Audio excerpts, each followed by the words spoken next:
I'm ready. We're going to sake factory, which is called Otokoyama Sake Factory. And when I eat in Japanese restaurant outside of Japan, I always come across with this sake, and it is so good. It's not sweet. It's very sharp, very good with sashimi and seafood. So I really like it. I'm very excited to go there. And I love alcohol, so I have no qualms with going to a sake factory. Since I am a designated driver in Japan, I won't be able to taste any of the sake, but we can buy after. The perks of not having a Japanese license.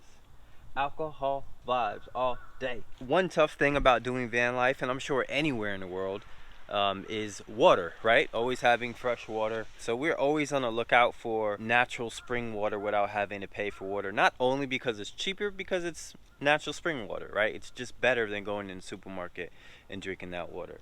And this place, the sake they make is used from a natural spring source nearby. And if you go there, you actually can get water from there for free as well. Rain, rain, go away. Best time to drink, huh? For you. I will be thinking of you. Yeah, I'll be right next to you. Does it taste alright, boo? Yeah. The reason we made a quick pit stop is because, it's about to be sake time.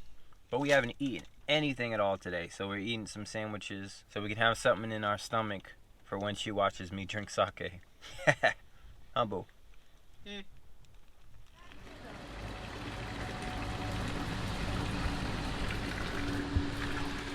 46 consecutive year of gold prizes.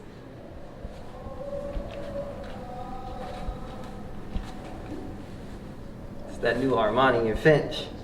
It says there, 7,561 liter on the left side, 7,702 liters on the right side. But there are six tanks.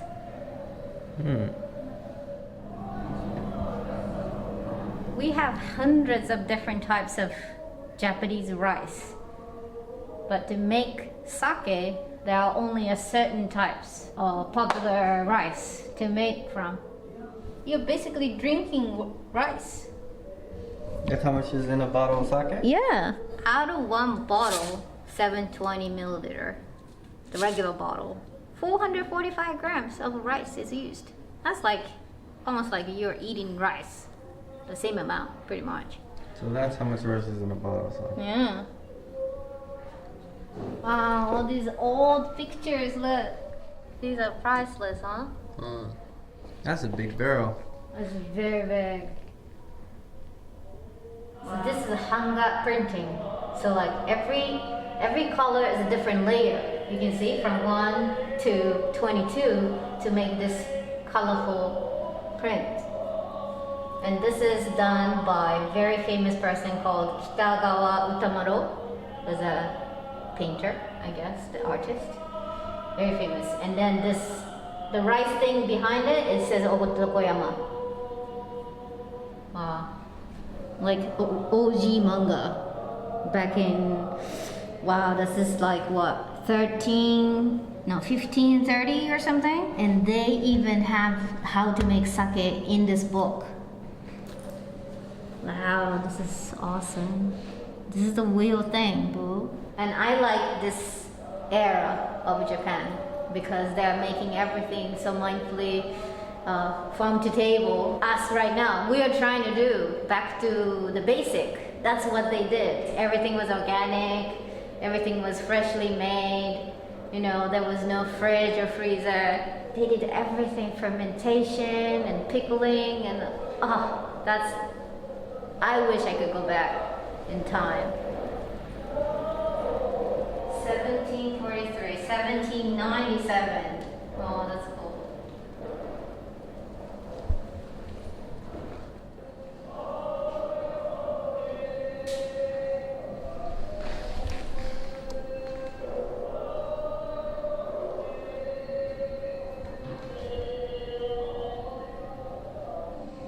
So this is this sake was gifted to Shogun back then, Tokugawa Yoshimune. And this Otokoyama was the proper like sake for shogun.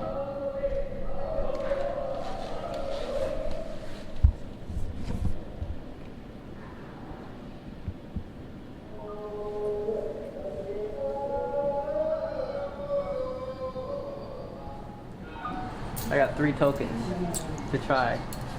I don't really like sweet, I like dry, but I would try medium dry. Yeah, got a coin. Keep pressing until it stops.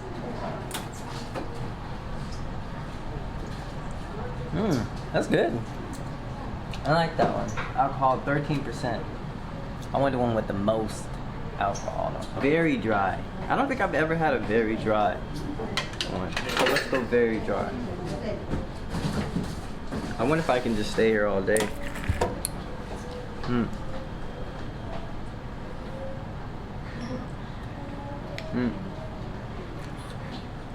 This dry, not because it has the most alcohol. That's not what I mean. 18%.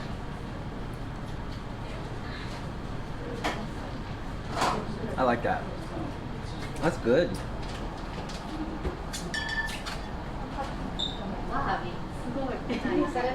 I'm getting sparkling sake and one more. This is the one Joshua liked. Oh, sake. Oh. We need one more thing. Water. We get some water. Let's go.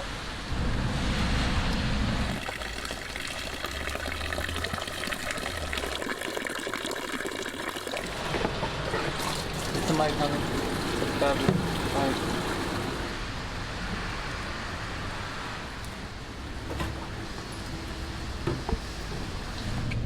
We are all full up. Alright, so now we have to find a place to stay. We have no clue where we're staying tonight. It's raining, so I don't know if we're even gonna stay in this area. We need to figure out what we're having for dinner that pairs well with some more sake. You know what I mean? Let's do that.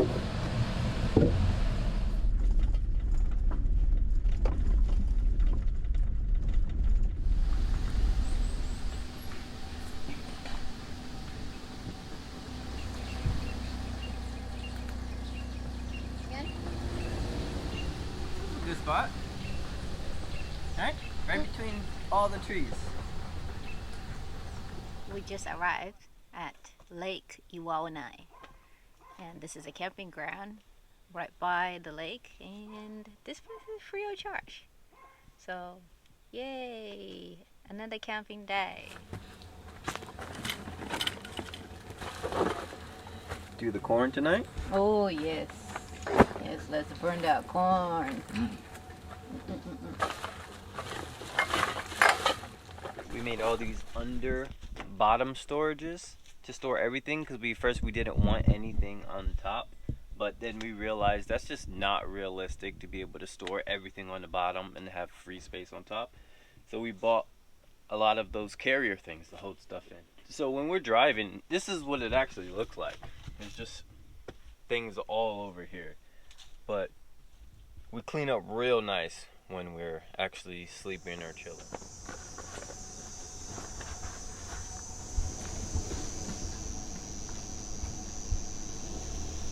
I want to show you guys what we have in these boxes. Our filming equipment, cooking stuff, our linens, Cooking stuff. outdoor cooking grills, and then firewood. That's the main 5. And then of course we have a cooler box, one of the miscellaneous, second miscellaneous box, and the cables.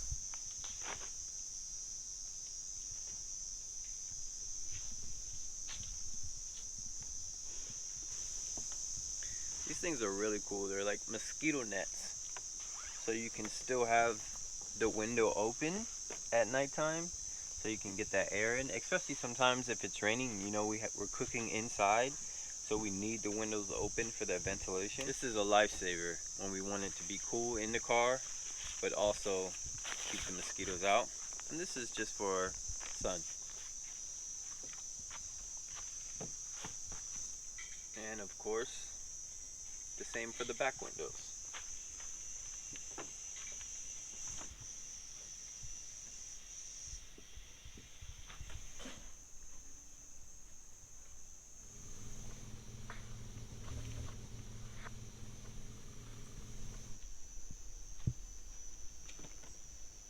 We made our bed interchangeable as a table, right? So instead of having a whole separate table, we just moved the cushions out of the way. We lock it. And then we have ourselves a kitchen table. These we just hook on to the bed frame, to the back. We made these little grooves here, and then that's it. These are good, right? Because it doesn't matter the height of the level of where we park, because some things are different. We just put them on the bottom, and then we clip them.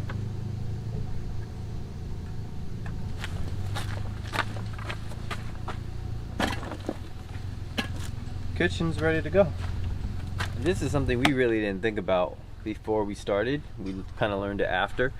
The front two seats become your storage, right? With everything that you're not using for that night. This is our other little table. We tend to use this often when we're just eating inside and we're not coming out for the night. But if we're camping outside of the car, we like to put it up just because it's just an extra side table for cooking, or like the grill, or our little setup and stuff like that.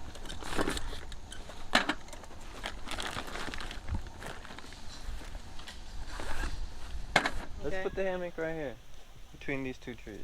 Isn't it too narrow to have? See, look. Kind of, huh?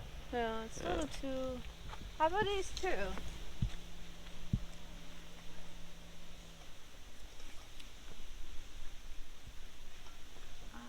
don't know.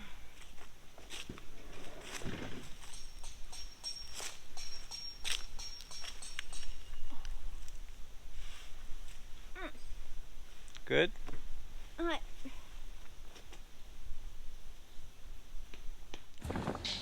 Okay. It's almost time for lunch, so I'm going to cook something.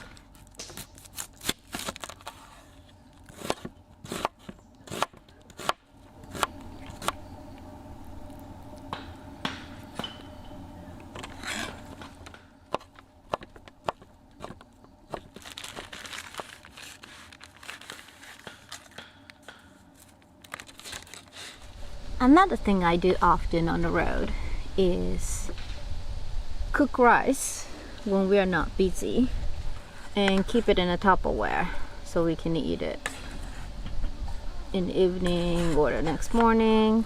And like if you want a hot rice later on, then you can just make like fried rice or make some congee or something like that.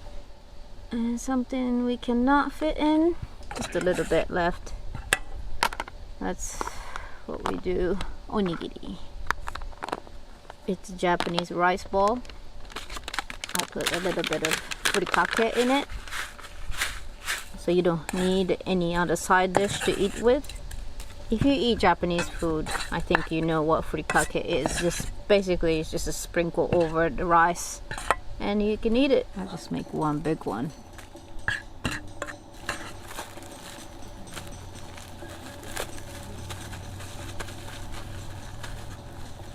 There you go.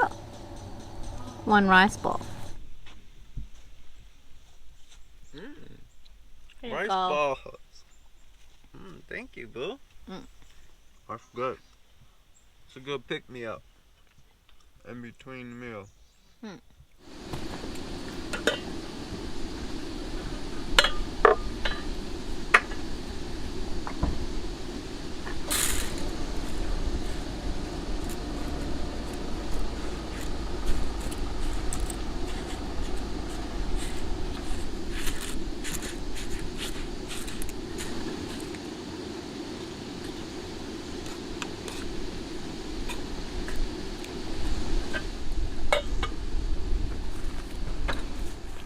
ready. When it's on the plate, I will I'm come. talking to camera, babes. Oh, you're not talking to me? No. Oh, my bad.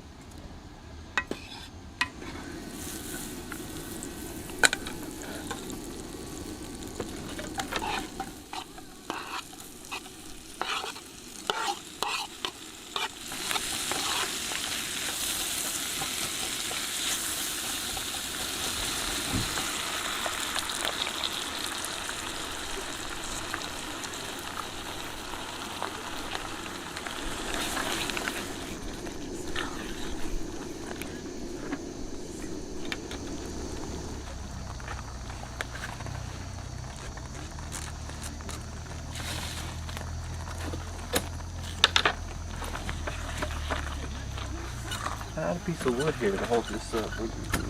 Oh, I put it away. I put it together with.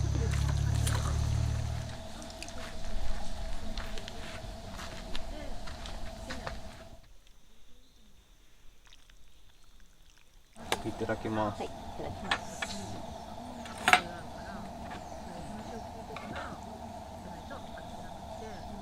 Normally we make our own sauces and stuff, but we've been trying out the pre-made ones just because it's just so much easier. So much easier. And mainly we don't have a fridge to store all the fresh ingredients for a long time, so these sauces are good. Now let's try this sake that we got earlier from the sake museum. I got this non-alcohol sweet sake. It's called sake, but actually 0 alcohol. Very good. I would like you to try, boo. It's called amazake. Were you supposed to shake it? Yeah, you get some rice grain.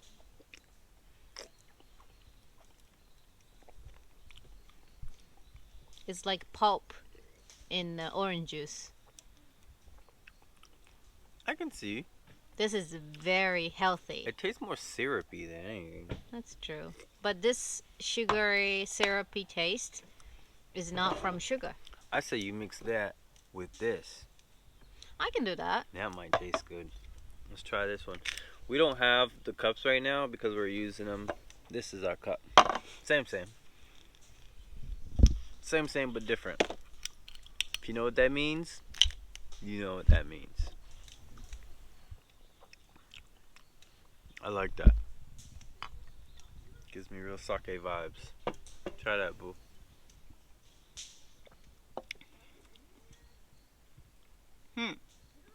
Very nice. Try it with that. That's how creamy that is.